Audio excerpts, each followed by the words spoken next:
Hello everyone, my name is Zenitsu and I'm back with another Digimon spoilers video.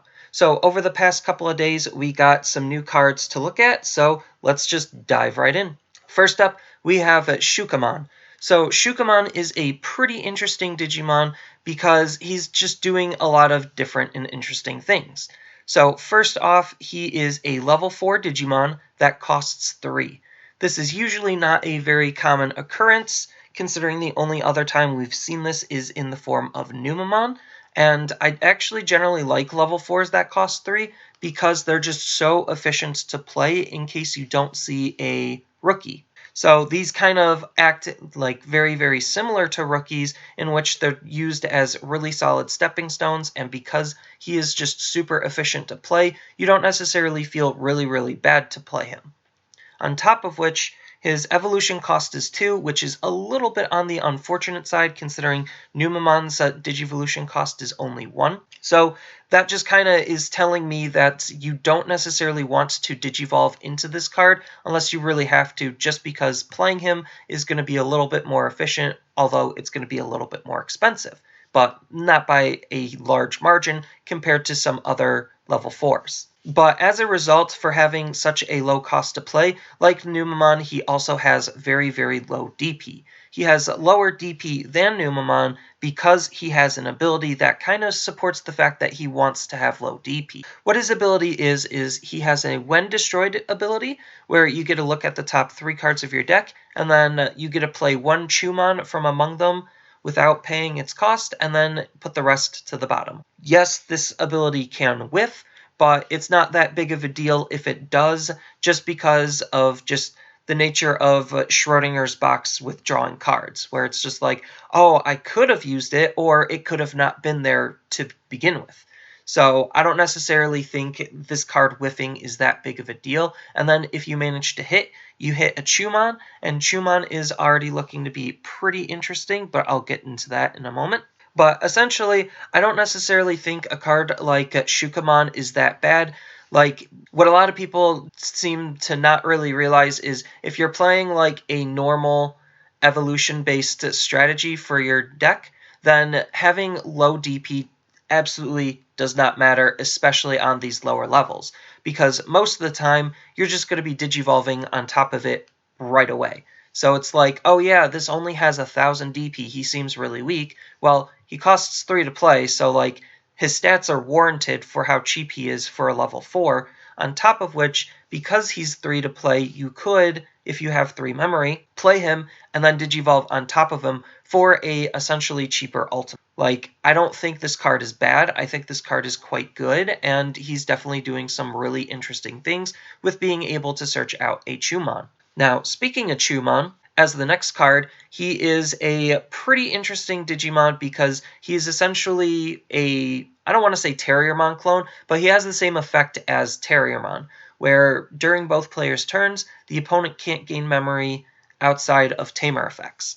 So being able to turn off the ability to gain memory for the opponent is really good, because gaining memory is such a big deal in the game because it allows you to extend your plays. So him turning off the opponent's ability to gain memory turns off the ability for them to extend their plays, and it actually acts as some decent counterplay to like limit what the opponent can possibly do unless they remove this card, which is wasting their removal on something like this.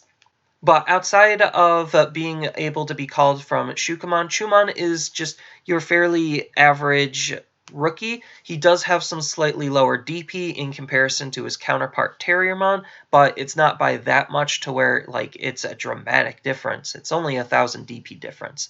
But outside of that, he's just your average rookie, and I think he's a pretty decent rookie because of his ability.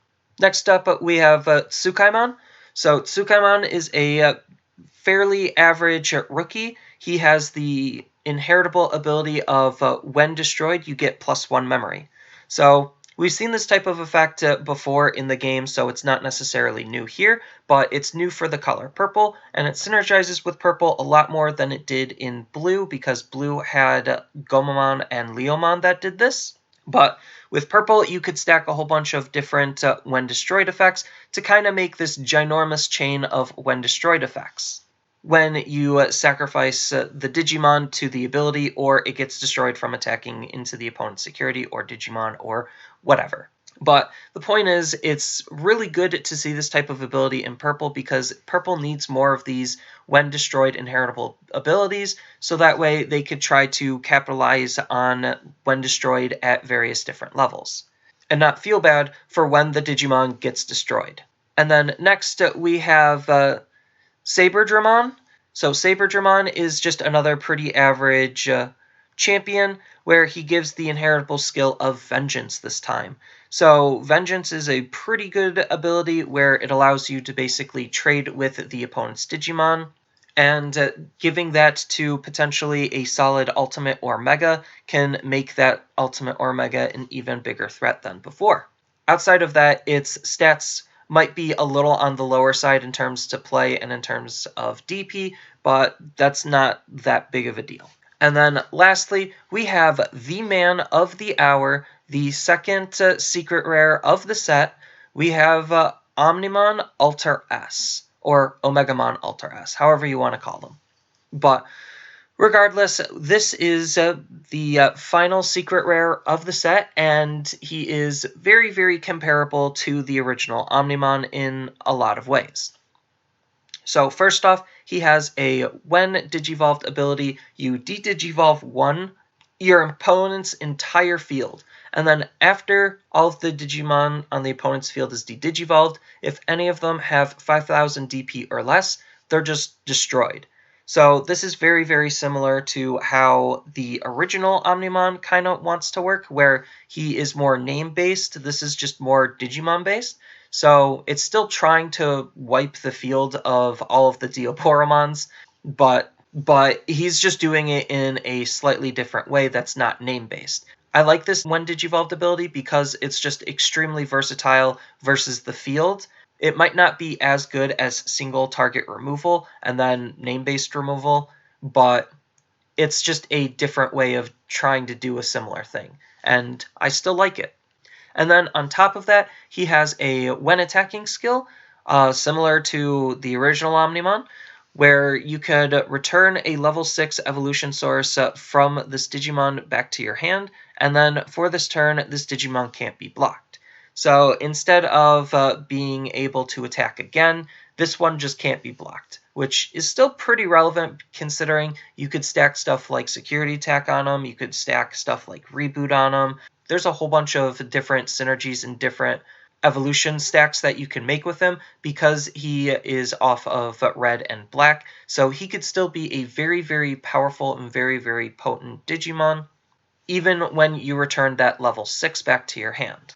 And making him unblockable is still very, very good because it, again, just bypasses the opponent's defense. So it's similar to how like the original Omnimon worked, where if you were to just block him, he could use his ability to stand himself up again and swing anyway. So if you're only going to be getting one attack off at the opponent's security if they have a blocker, then this is basically doing the exact same thing as the original Omnimon. So he is just looking to be a very, very interesting card, trying to do all of the things that the original Omnimon was doing, but just a little bit different, and different enough to make him really, really interesting. And then, just as a thing to note, he is still white. His evolution cost is still 6, so he is still going to be a beefy Digimon, and he is still going to be probably a very, very played Digimon and the center point to a lot of decks, especially since he is in complement with the Ragnalordmon line stuff.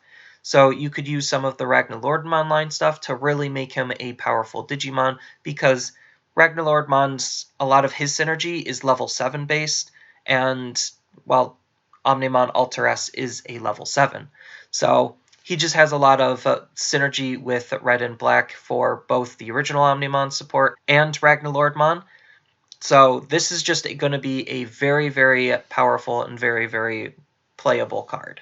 So that's all we have for spoilers over the past couple of days. I definitely think the set is going to be very, very interesting and is looking to be very, very good. I like the fact that the power creep of the game is not very noticeable, if at all, because like even on some of these more powerful cards, they're still just comparable to some of the more powerful cards we got in the previous sets. So I like the fact that they're taking their power creep very, very slow, and certain games that just don't know how to manage or mitigate their power creep.